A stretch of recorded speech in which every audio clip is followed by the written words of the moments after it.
Ketika saya baca hadis termasuk alamatnya kiamat, itu banyak zina. Terus yang kedua itu wayurfa'ul ilmu, dan ilmu itu hilang. Ilmu apa? Hilang. Niku kula baca itu di Bukhari, di Muslim itu nangis sejadi-jadi. Kula ngereling hadis itu nangis, dan saya takut anak-anak saya nanti, anak cucu kita nanti akan mengalami masa kebodohan masalah. Kebodohan masalah misalnya gini ya, nanti kalau ulama gak cerewet kados kula, ndak mau ngomong hukum, itu nanti wong kuwalak-walik. Jadi misalnya begini, ini saya ngomong di mana-mana, terutama sama santri-santri saya ngomong di mana-mana. Dalam kasus maksiat itu ya ada etika. Misalnya orang yang di niklab atau orang yang misalnya yang order orang nakal, misalnya. Itu juga ada aturannya. Misalnya Rukin daftar dulu, ya Rukin yang dapat dulu. Setelah itu Mustafa, setelah itu Mas Tri. Nanti yang gelem antri namanya anak baik. Rukin itu anak baik karena mau nopo antri. Nanti yang transaksi dan bayar namanya anak baik. Mergo dekne yo hasil zina yo bayar namanya anak baik. Kuatirku nanti kalau ilmu itu sudah hilang, nanti kemaksiatan sudah ada. Sing ono kok dilem anak baik. Yo tetap zina tapi dilem anak baik karena dia zinanya ya bayar ya mau antri. Paham ya? Orang melihat konser yang pornografi, yang mempertontonkan aurat. Kalau masuknya pakai tiket, namanya penonton baik. Tapi kalau muga-muga ribut gak ada tiket, penonton jelek. Padahal cara Allah sama jelek nggak mergo delok porno. Paham? Lho boten, ilmu itu pasti nanti hilang. Dan itu yang pasti dimaksud Rasulullah wa yurfa'ul ilmu. Ilmu itu nanti hilang oleh etika sosial, meskipun dalam etika itu terjadi kebobrokan agama. Itu yang paling saya takut. Nanti itu kebaikan itu dalam keburukan. Yaitu tadi, orang nonton konser pornografi asal kamu bayar, dianggap penonton baik. Kamu nonton, kok ngaruh dan bayar. Terus tengok-tengok, penonton itu baik sekali. Wadah delok ngiler perkara pornografi. Tapi karena dia bayar dan anteng dianggap penonton baik. Karena dia dilem orang baik, dia tidak pernah introspeksi kalau perilakunya salah. Paham ya? Nanti itu pasti maksudnya Rasulullah itu begitu. Itu di sarah-sarah ada, tapi saya memahami begitu. Nanti pasti hilang. Makanya saya bersumpah sampai saya mati pun saya akan ngomong ilmu. Meskipun ulama kayak saya itu tidak populer. Saya itu sering dikritik sama teman-teman saya rezekinya dari pidato. Gus ini apa jenara gelem pidato? Nggak jadi kalau pidato gak pede, nanti nuntut tengah omah kula. Kita jawab tenan, nggak siap. Ngrugekno kowe lho jawabanku. Gak usah Gus gak terangno satu aku ora roh, jadi tetep sering pidato. Lah iya, macam-macam ya. Nggak gini terus kalau tenangan. Jadi nanti wayur faul ilmu itu begitu. Ilmu itu akan hilang karena kalah oleh etika. Etika dalam kemaksiatan tadi. Makanya saya pernah punya santri, dia itu punya toko konten. Dia ngeluh ke saya soal. Sebelum Dewi jenengan itu benar. Jadi wong soleh itu butuh nyali. Tapi ya, ini cerita. Pegawai negeri PNS itu kan punya gaji tetap, paham ya? Di gaji apa? Rasa tersinggung, harus biasa wae. Anggap aja ngomong ngarepe pangeran kowe tak kei donto. Lah kowe modal longor. Kudu ya, Pak. Wong satu murah. Dia itu punya toko konten. Ya iku pegawai PNS kan bulan digaji, paham ya? Guru dia dikit. Lha iku lah.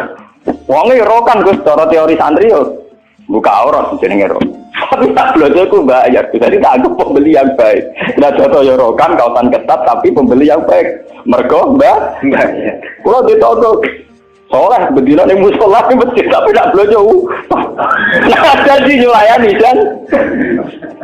Pembeli yang tidak baik. Ulang kan saiki proses. Wong kok dicoba makal mek wong soleh. Dadi kamar sing wong soleh mangkel no. Sing wong rapati soleh. Nyenengno. Maksudnya rapati soleh perkara aurate lho, ora perkara PNS lho, perkara napa? Aurate iku ora salah paham. Kok diprotes PNS iki. Lha iku padha karo pengurus masjid. Pengurus masjid, dia sumbangan wong sing terkenal korupsi atau terindikasi korupsi nyumbang 10 juta. Sing tukang etika 10.000 gegere gak karuan. Akhirnya pengurus masjid terbiasa nganggep itu orang baik. Mergo nyumbang 10 juta. Sing tukang itikaf nyumbang, itu ya termasuk ilmu ilang, paham? Nanti itu zaman ngono iku.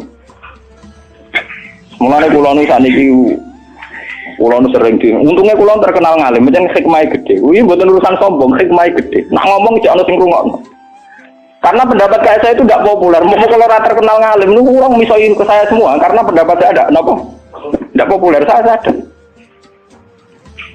Wong saya pernah pengajian di rumah saya sendiri pas Muludan. Mungkin ada sebagai jamaah sini yang ikut. Orang tetangga saya rata-rata hormat sama saya. Tapi yang kalau di acara tak omong. Wah, acara ini Gus Pak gak rawuh gak enak. Ini Gus Pak nak diundang ya teko. Pokoknya dia nak sing undangan ram bayar-bayar teko. Tapi nak sing bayar dia ra teko lawat itu. Tak omong. Wah, aku nak di acara. Nak nganggur ya teko nak ora apa-apa. Pokoknya nak sing demi anak bojone ra teko malah apik. Iki ajaranku. Kamu saking kepengenku gak gagu masyarakat. Tapi uang tetap segan gitu, tetap teko. Tapi tak umum tak. Saya tidak tersinggung. Andaikan sampean tidak. Nah ini kalau terus balik. Terus yang ketiga contohnya gini. Kiai ku kados kula nu lebih nyai 5 tahun, bapak wafat 2000. Mumpun mangkel tenan. Cara ora eling Quran mangkel. Masyarakat yang anaknya setengah idiot atau yang dianggap gak pati pinter itu di pondokno. Nating iki udah bagus. Yo ngoten niku kadang yo nganti camat mantan camat. Ini kula dicipon kula termasuk kiai terakhir kiai gede, camat-camat lagi do sewentu. Gus kula nu ndek anak. Problemnya itu dia hiperaktif, ngeten-ngeten. Anak padahal kakaknya di UGM gini-gini. Itu coba yang itu supaya mondok di sini gini-gini. Ya sudah begitu. Untung kula termasuk kiai sing rapati butuh duit, rapati butuh derajat. Memang tak pisau ya, tak maki-maki nek kula. Lalu lucunya setelah itu tidak kasil mondok di saya karena tak maki-maki. Itu gang beberapa hari. Uang sih ngomong ini uang melarat. Ya orang melarat tidak camat. Moga orang melarat itu tak bisa ya. Melarat ya. Ya gitu. Anak yang baik karena dapat prestasi di sekolah umum. Yang tidak baik di pondok. Wah nyorok Gusti kula saiki. Wingi wong sugih kula tidak miso ilang iki terus budi. Kan etika keulamaan kan bisa wong marah tuh ora oleh. Nah kula oleh. Jadi nak miso ora oleh. Nak kula napa? Yo beda kan miso napa? Jadi ono. Setelah itu yang menyelamatkan hati saya itu satu, yaitu tadi. Kenapa di Al-Qur'an diulang-ulang innalladzina amanu wa amilus sholihat. Jadi sebetulnya beginilah, ini yang peringatan ya bagi teman-teman yang mungkin di sini ada PNS, ada orang-orang yang biasa punya selera elit. Cobalah Quran ini dihidup-hidupkan lagi, amanu wa amilus sholihat. Dalam teori Quran pokoknya yang baik itu ngamal soleh. Jadi misalnya saya sebagai orang alim di Pondok Ruhin, dia sudah misalnya idiot, melarat, aneh-aneh. Di Pondok Mastri, terus melarat, aneh-aneh. Pondok Mustafa, melarat, gak pahaman. Kalau dalam teori pendidikan modern, di mana butuh bibit unggulan, ini itu nggak masuk semua. Karena sudah ada bayar, idiot, ngawur, aneh-aneh gitu. Itu kan repot. Wah, itu kan repot.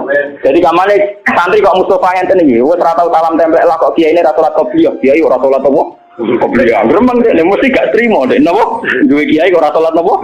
Qobliyah. Misale tak turuti salat qobliyah, kok ora badiah. Wah, dia karepe kiai ku ideal. Ngaku karepe dhewe. Padahal kiai ini kesusu rabadia kopi apa gak pernah mergawe ngurusi dia ini terus tak kelaparan. Nah ini contoh. Nanti suatu saat ada era sekarang juga mulai sekolahan yang hebat adalah sekolahan yang luar biasa dengan makna santrinya IQ-nya bagus, siswanya IQ-nya bagus, pola sosialnya bagus, pembayarannya nomor yang penting gini bu, pembayarannya nopo. Nah terus akhirnya pondok-pondok pesantren kan kedua bayarnya bagus, otaknya tidak bagus, perilakunya tidak bagus. Lupa mau aku tuh rajin ngoni pangeran, wa amilus sholihat, ngurumat ruhenu amilus sholihat, ngurumat Mustafa ya amilus, wah surah urip, surah jadi uang. Tapi karena saya punya semangat sarane Quran sementing aku amilus, ya sudah, Allah menitipkan ngamal saya lewat ngurumat mastri, lewat ngurumat ruhin. Ya sudah selesai. Masalahnya terus nopo? Nah, kalau suwun sing ngaji kula, semangat kenapa Quran ngulang-ulang wa amila sholihan, diulang-ulang wa amil sholihat. Penting dalam hidup itu amilus. Kula pernah, ini cerita nyata. Saya pernah lihat TV. sama ulama-ulama yang kayak saya, artinya tipikalnya ya kayak saya, orangnya alim terus ya ikhlas. Cocok-cocokan kan. Jadi kiai lah ya tahu grup modal yo ngalime sak kulo, yo alim tenan. Yo putrane ki gede. Waduh kiai ini kan buka kertu. Ini tenan mata bui kisah nyata. Ini ngaji wong tua-tua. Dene aku kan wong enjoy Islam. Tahu tak kok Gus. Mendingan nak delok SPC nopo menteri nopo sing teng TV-TV. Wong kok mulyane ngono. Buka lawange ra tau delok menteri. Terus pokoke mulyane kok ngono. Wis ngono darani pahlawan. Misalnya ngurumusno ekonomi, ono pertumbuhan apa? Jadi harus tahu diri tahu orang. Ini orang nongkrong Gus, mau pulang takut jadi. Waktu lama ya itu kan. Lagu orang pulau yang alim kan gak wajib sungkan dong, bodoh nopo ngalim deh. Saya udah takut. Loh, jenengan nggak widi takut, salah jenengan nggak widi takut. Jenengan cerita awak jenengan ini kok tak jawab. Ini kan cerita. Kalau karena memang kulo nih wis ikhlas istiqomah mulang masyarakat ratono sing hormati, wis digaji, gajine presiden ya dhuwur, gajine menteri ya dhuwur, gajine bupati. Nah ngamal darane ngamale Dik. Ini padahal tugas e. Ngamal tenan nak kita, kedur ora ono sing enggak. Tapi ora ono wiji. Wah, awak buka dhewe tak mlebu mobil. Tak rusak ya dadakno. Wong bupati rusak kok sing dadakno. Anduk harus sing gawakno. Kene mobil lah rusak kudu ngutak. Cerita dari protes gak mana kenyataan iki napa? Terus bar dekne cerita. Foto iki jenazah di mantap. Karena latar belakang saya kan kayak Quran, saya tuh tidak pernah punya perasaan untuk bunuh dia. Artinya saya lebih terbiasa ikhlas kan. Ya orang pun nerang non, aku muni ikhlas kan lebih baik dibanding dia kan jurah etis loh. Lu betul nih kisahnya tak bener sampai mangkel itu di kiai bener. Nanti kira satu di kiai urip, nara bate buat kiai wes modern lah. Akhirnya kalau saya itu ya ada orang sempurna. Cuma kalau sakit ngobati awak kulo biambak itu satu. Seperti itu kalau kulon mulai alit sebagai orang mukmin itu pangeran kulon itu Allah Subhanahu wa taala hubungannya apa? Ya kalau pangeran kulo Allah, paribatane kulo itu nulung semut sing kebulet, utawa nulung anak pitik sing kebulet teng jero pawon sing gak ana wong. Niku kulo ngrasa ibadah. Mergo ngamal kulo disisi Gusti Allah. Ana wong melarat gak iso mangan. Terus kula kei dhuwit 5.000 kelar mangan. Niku kula nggih ngrasa ibadah, mergo sing biji kula Allah lan Fir. Kalau mereka yang ngisi kan wartawan. Saya ini seorang mukmin, yang Tuhan saya itu Allah, bukan wartawan. Ini kan kok mau cocok ke keluarga iki kepengin ngobati ngoten. Tapi kalah memang kula. Kalah memang. Enggak, artinya kenapa kiai-kiai itu bangga dengan amal-amal yang kecil, kadang mengekei santri melarat rantok wesel, kadang ngekei iman.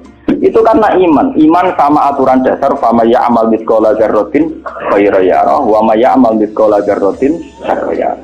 Sekecil apapun Anda amal dinilai Allah.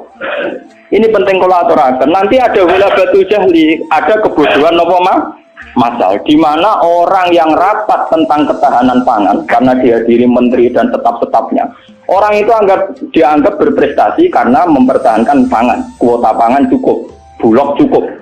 Padahal hakikat yang mempertahankan pangan itu siapa coba kalau per individu? Ada tukang becak miskin, dia hari itu tidak bisa makan, ditolong sama tukang becak diutangi 20.000, anak istrinya jadi apa? Makan. Dan di mata Allah yang menjaga nyawa tukang becak ini adalah temannya tukang, bukan pejabat-pejabat yang rapat di hotel berbintang. Meskipun saya ngakui fungsi mereka, tapi kalau saya disuruh ngakui fungsi mereka juga harus ngakui fungsi sosial yang dilakukan Saya pernah juga diperut, apa jenis ada alur fungsi menteri. Lalu aku belum ngakoni kono kudu ngakoni adil, orang kau ngakoni kono ora, bang kune. Kok penak? Kalau sama-sama kita beretika, kalau saya ngakui fungsi mereka juga harus ngakui fungsi kita. Makanya saya itu kalau melihat petani di sawah, dan itu sebagian anak-anaknya mondok di saya, itu kalau saya nyeritani, Pak, Yang rapat-rapat ketahanan pangan di hotel-hotel itu hanya rapat ketahanan pangan. Sampai sebagai petani yang tulen, itu yang hakikat mewujudkan pangan. Sampai jangan kecil hati, saya dan di mata Allah Andalah yang mempertahankan pangan. Karena Anda belum jadi petani. Jadi itu banyak santri-santri wali murid yang bangga dengan saya. Wah, nak ngono berarti kula wong top, iya wong top padha mbek menteri pertanian. Nah, ini ya kalau menteri kan lapornya sama presiden, kalau sampean tak latih laporannya mbek Allah Subhanahu wa taala. Nah, ini khasnya ulama. Lah saya nanti takut tadi yurfaul ilmu. Nanti itu kalau sudah ada ulama yang kecangkeman kayak saya, nanti yurfaul ilmu. Ilmu itu hilang sehingga yang dianggap prestasi ketahanan pangan misalnya ya menteri pangan sama pejabat bu. Saya ngakui mereka berjasa, tapi kalaupun mereka berjasa kan digaji ya. Nah, yang rugen digaji itu. Paham ya? Nah ini kembali ke Quran tadi. Makanya saya tetap bangga dengan Quran. Quran itu spiritnya spirit ngamal. Amilus solihat sama ya'mal mithqala dzarratin khairan. Nah kemudian memang ilmu ini kelihatan biasa saja karena ya nggak ada yang menjelaskan. Makanya kalau syukur jenengan gelem ngrungokno ngaji Quran. Saya tidak bangga karena sampai ngaji saya enggak. Biar orang itu bangga lagi dengan teori-teori Quran dan biasa transaksi di Allah Subhanahu wa taala. Seperti saya ngaji di sini. Saya ini termasuk terkenal pintar. Beberapa kali saya diminta jadi dosen di universitas terkenal dan itu berkali-kali. Saya sampai sekarang belum pernah bilang iya dan itu Allah tahu niat saya. Ya supaya saya pilih-pilih yang Gusti ben ono kiai sing ra dosen. Jadi pokoke mulang, mbok prospek ora, mbok ono sing gaji ora. Tapi kan presiden saya kan jenengan. Jadi saya lapornya sama nopo? Nah, misalnya pangeran kemarin aku marah terus nganti mati. Marah terus nak dirasakno nek dirasakno kan yo enggak. Jadi saya sampai sekarang itu mulai dulu saya mondok itu ya marah, tapi enggak tahu kalau rasane melarang. Nanti saya niki cara ukuran kiai selevel saya gimana? Karena yang alimnya alim saya, yang lebih kaya banyak sekali. Kamane ilmune mbek kula kate akeh, tapi nak donyane akeh dene. Pirang-pirang. Ya kowe dhewe pidato plang-plang, pokoke dene pantangane pidatone gak watanku dene. Wis pantangan tenan lho ora diundang. Upar kowe desa Gus Bae tak desa napa wah ora sido. Ben kualat. Dosa njajah wilayah wong alim napa? Dolim, ngomong tangga-tangga gue tak didik apik gelem ngaji sing biasa kok dididik apa? Ngaji sing bermewah napa? Oh, kan kualat. Jadi ini penting kalau terangkan. Termasuk yurfaul ilmu itu guys. Nanti kalau per individu, termasuk mahasiswa, termasuk santri yang biasa lihat TV. Kalau per individu hanya mengapresiasi pejabat-pejabat misalnya ketahanan pangan daripada mengapresiasi tonggone sing ngutangi dan itu menjaga nopo itu akan bahaya bagi kelangsungan iman ya karena orang tidak biasa transaksi dengan Allah Subhanahu wa taala. Padahal dalam kitab-kitab diterangkan betapa banyak orang jadi wali hanya berdasar keimanan wong siji wong loro tanpa rapat-rapat yang disorot media nopo. Paman tak cerita nih, saya pernah cerita di sini. Ono wong maju iki sugih ra karuan, wis sugih ro, lu dia anak wayu. Bareng dia anak ayu karena dia maju tidak beragama mikir. Lah bocah ayu ning ngene kok tak cokno rugen pintu tapi wong cilik tak rumah aku kok gede-gede dirasakno. Rugen. Mikir. Walhasil dia mutusno dirabi dhewe, napa? Dirabi. Karena dia maju. Bareng malam pengantin, tiap apa ngeloni niku ditotok ya dia. Tok.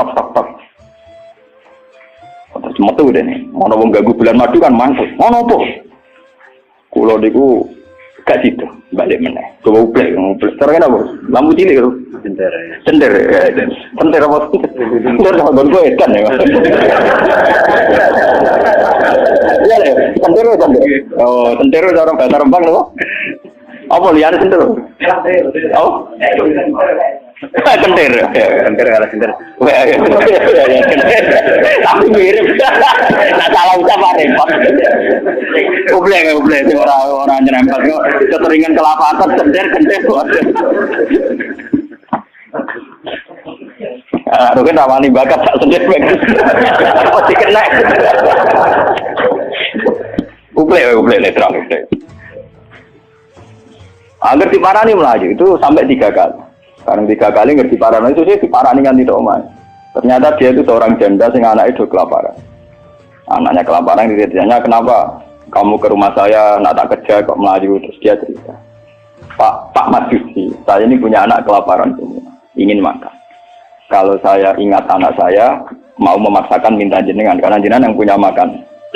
Tapi kalau saya ingat jenengan Majusi dan saya seorang mukminah, niat itu saya urungkan betapa saya tidak ingin menjual iman saya. Terus entah ini kayaknya dari si Majusi tadi.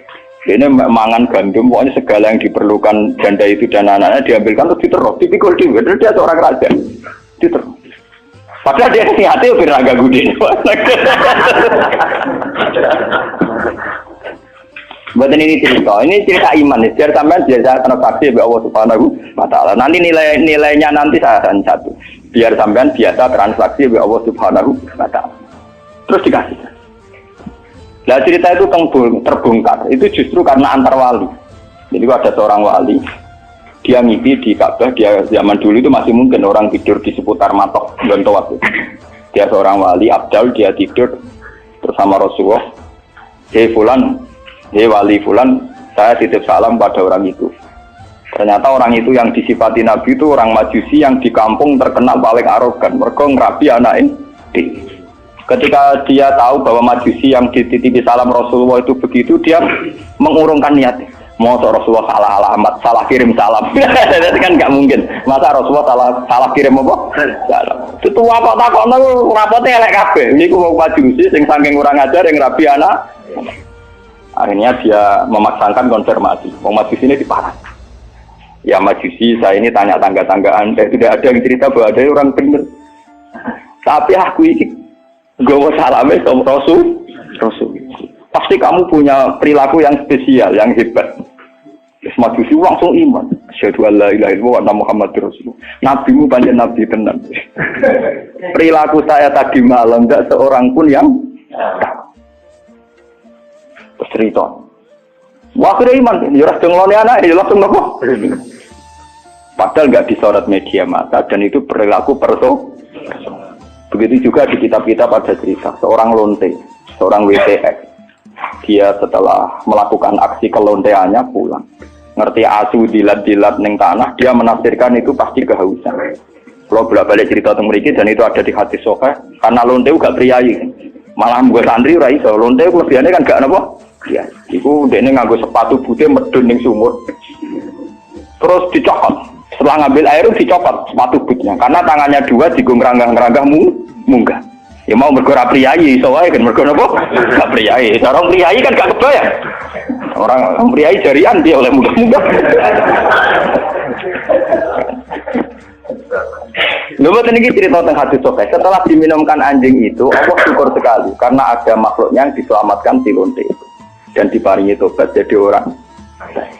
Lu apa susahnya sih kayak jenengan saya, Mas Tri, Ruben semua. Coba kita ini kan sering menyelamatkan nyawa. Paling enggak anak kita kelaparan kita berikan susu, istri kita kelaparan kita berikan nasi. Kita ini berkali-kali menyelamatkan nyawa. Tapi kita tidak pernah bangga karena kita nunggu bangga kalau kayak menteri, kayak presiden. Lalu iman kamu di mana? Lalu posisinya Allah yang nilai kamu? Kita ini mukmin yang geblek, paham? Mukmin yang bodoh. Malah nek TV juga keseringan. Bener cocokan kula bagi ini cerita cocokan antar wong alim, Pak. Niku mboten enten tiyang kok, namung kula bagi. Mau cara tak critakno ya mangkel, tapi kan tak sebut jenenge. Tapi dene tetep ngakoni. Mati man kejenengan ngalim jenengan atine jenengan apik obat niku. Suwe ana ati ku apik maksudnya. Dia baru sadar. Ya makanya saya ini kalau baca wahyu tadi termasuk wahyu faul. Orang yang kadang bergelar-gelar yang hebat kadang masih melakukan kebodohan dalam imannya, yaitu nganggap prestasi yang kayak presiden, kayak menteri. Sementara penyelamat nyawa yang lewat aksi-aksi personal tidak gini. Quran itu dawuh Allah Subhanahu wa Ta'ala. Allah sing duwe langit, duwe bumi, wae ngangge tarif miskola dzarrah. Tarife pangeran mau miskola sekecil apapun amal Anda, sak miskola tetap tak hitung jare. Kenapa kita manusia sombong? Ngitung amal tuh yang disorot. Ngitung prestasi itu yang diakui publik. Kita ini jadi mukmin yang bodoh. Mulane kira wali aku percaya santekno wiridan. Nah wali ketok tangan. Karena iman kamu itu iman yang bodoh. Mulane tobat, mending ngaji tobat. Napa? Tobat. Makanya nanti ya karena saya tidak bisa mimpin sholat tasbih 1 Muharram. Nanti saya mimpin sholat tasbih di sini setelah maghrib. Mungkin asing ya agak akhir ya, karena ya pokoknya begitu kan. Saya itu bukan ingin apa, ngiling-ngilingan ya. Kalau ciri utama ulama itu mengingatkan akhirat, mengingatkan eksistensi Allah Subhanahu. Sama rasa hormat pulau kalau bolak-balik haram zaman bertamu dengan pulau teng kembang lokal. Gama pulau Bojonegoro nggak bojon susu. Terus aku bagus banget, terus sowan malah tambah dosa, mesti haram no.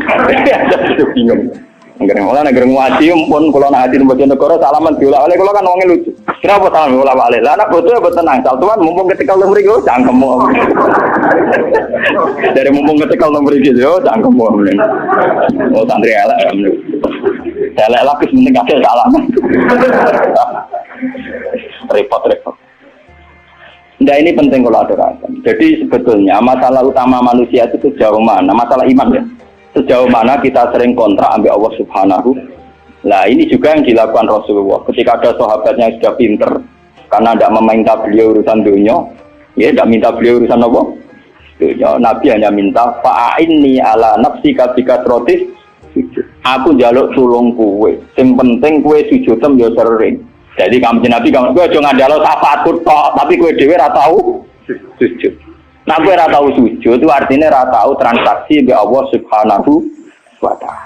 Gue ora tahu ta'alluq, ora tahu gandrung ning gone Allah Subhanahu wa taala. Makanya nanti saya salat tasbih sebagai simbol saya paling ndak kula jenengan kan jenengan nggih sudah jauh-jauh datang. Lima kula ora promotor pun ada kula niku paham.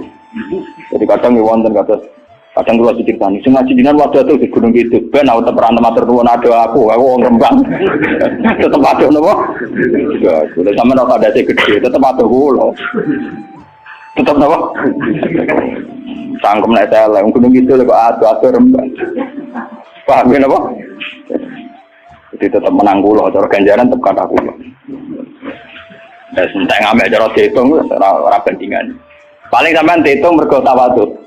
Artinya ngerasa bodoh terus ngaji ya dihitung apik. Dihitung apa? Kalau baleni malih. Saya baca hadis itu nangis. Jadi wali rufaul ilmu. Ilmu dihilangkan termasuk ilmu prestasi tadi.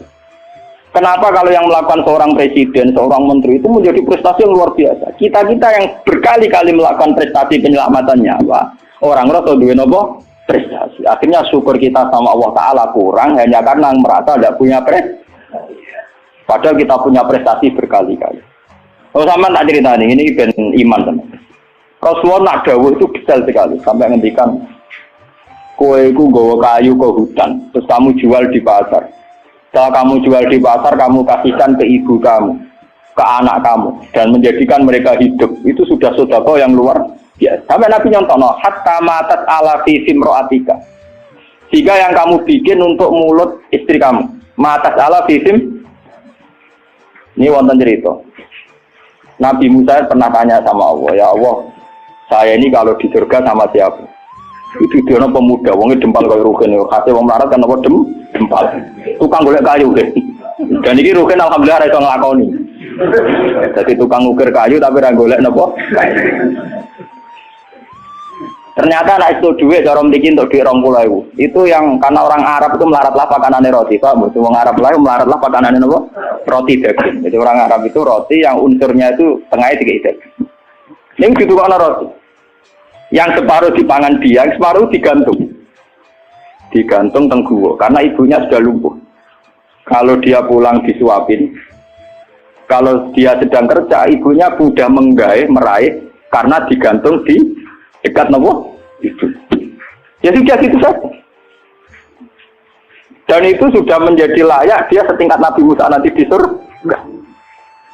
Jadi Nabi Musa, wong itu kan Nabi Musa normal sana kan ya kayak dene kiai, mesti sholatnya cukup biasa dia. Pokoknya dia kan foto neng ngedok. Oh ternyata enggak gitu, mau bakul neng pasar mulai ya gitu aja. Takon nek pengeran. Nah karena apa? Yo krono iku. Aku tak krono apa? Yo krono. Paham kan? Jadi kayak keliwat. Ibu mesti krono tuh. Terus berarti jadi kesempatan. Makanya saya ini sering cerita ke kiai-kiai. Jangan kira saya boyong tuh karena pondok saya enggak. Saya boyong tuh enggak karena pondok saya. Ora ono hadis ya, wong boyong demi pondok ora ono hadis. Karena demi ibu saya. Karena ibu saya masih hidup. Dan beliau masih membutuhkan saya. Hanya saya sering cerita ke supir saya, nak lihat ibu butuh mobil pamit, nah ibu rasa pamit. Saya sering bilang gitu sama Bapak Kangkang, kalau ibu mau derek kemana, tidak usah pamit saya.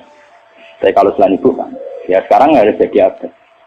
Itu kita ini harus bangga dengan prestasi-prestasi yang dicontohkan Rasulullah Shallallahu Alaihi Wasallam. Tapi kita ini sebagai mukmin bodoh, kita kan belok TV tadi. Kita ininya kan jadi tokoh hebat yang disorot media massa. Sehingga misalnya coba masalah aid. Orang yang menemukan obat aid nanti diapresiasi secara internasional. Mereka menemukan obat aid. Padahal asal-usulnya penyakit aid karena seks bebas. Padahal rumusnya Kiai itu lebih dari itu. Supaya rakyat gampang dong rasa seks. Tapi orang yang apresiasi. Orang-orang apa? Maksudnya ngomong ya zina ya selamat.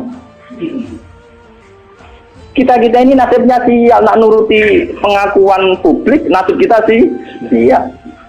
Lalu ciri utama orang mukmin itu anta budawaha ka'annaka tarahu fa illam takun tarahu fa innahu yaraka. Ihsan kita, kebaikan kita kontrakkan dengan Allah Subhanahu wa ta'ala. Jika setiap saat kita ngamal seakan-akan melihat Allah atau setidaknya yakin dilihat Allah. Intinya biasa transaksi atas nama Allah Subhanahu wa ta'ala.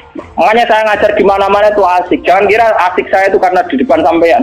Mangkel no, cara iling sampean itu mangkel.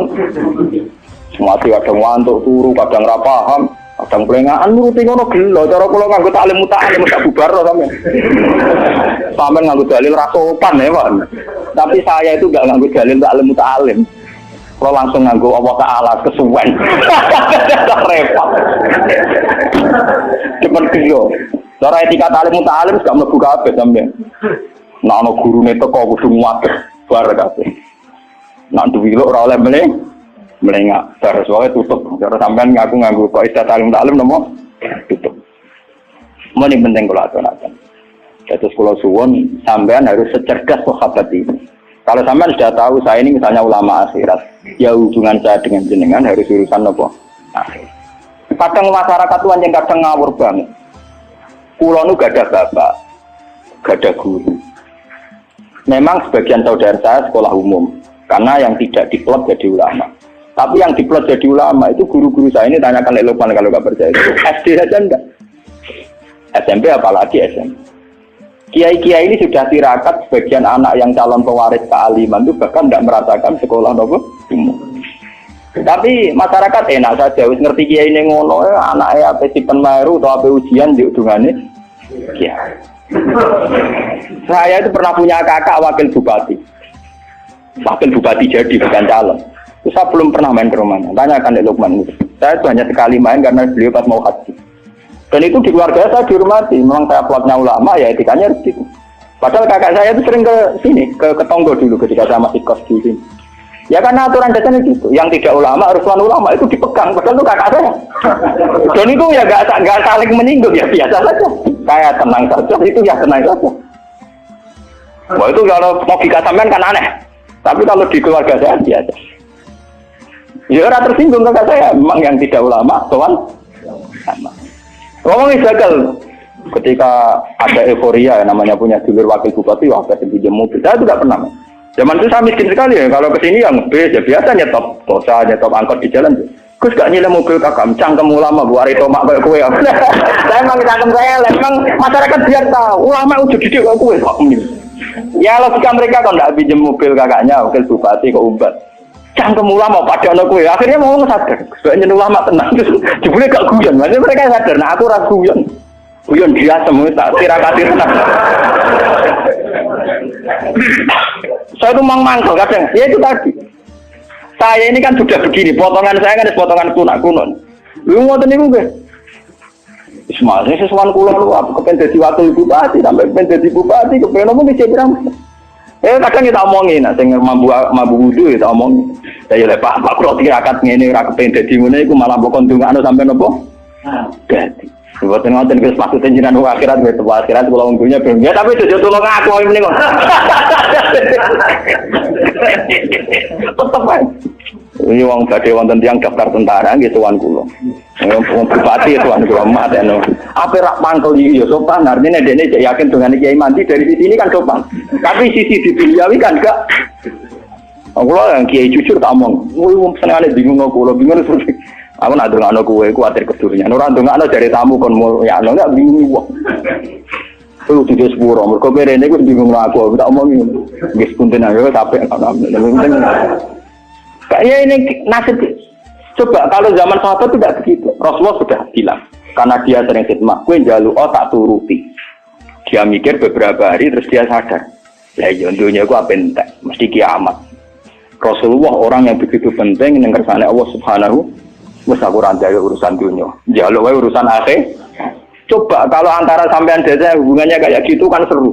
Meskipun ya tidak mungkin aku swargane Rogen Awor ya mungkin itu mukhal. Tapi kan lumayan tuh. Paling enggak beda kelas lah kan iso dolang. Loh karena saya juga tidak mau sekelas dengan guru saya. Aku diomongi wek kanca kula nu. Wes aku ngandel kula geman oleh teman-teman. Jadi anak swarga awor guru jenengan tuh sungkan gak enak. Mumpun boten usah Gus, soleh biasa wae mengke pancet lek kula kanca ngopi Gus mriko. Dadi dekne ora seneng den swarga ora kanjeng Nabi ora kiai ora seneng. Ning donya wis dino ning akhirat apa? Gak seneng. Gak bebas napa? Lalu kira tawar aku kan. Dadi kowe ora ngene-ngene iki. Anggo nak kangen ya sowan. Tapi bariku bunga-bunga ning swarga iki. Ning teras-teras pawon-pawon. Jadi tangan-tangan kadang yang cerdas jadi mbok aku jogeman oleh teman-teman mari swargane war para nabi para wali iku gak enak dari mergo napa tangan-tangan yo masuk akal iya iya dataran teman-teman yo enak oleh teman-teman yo berat napa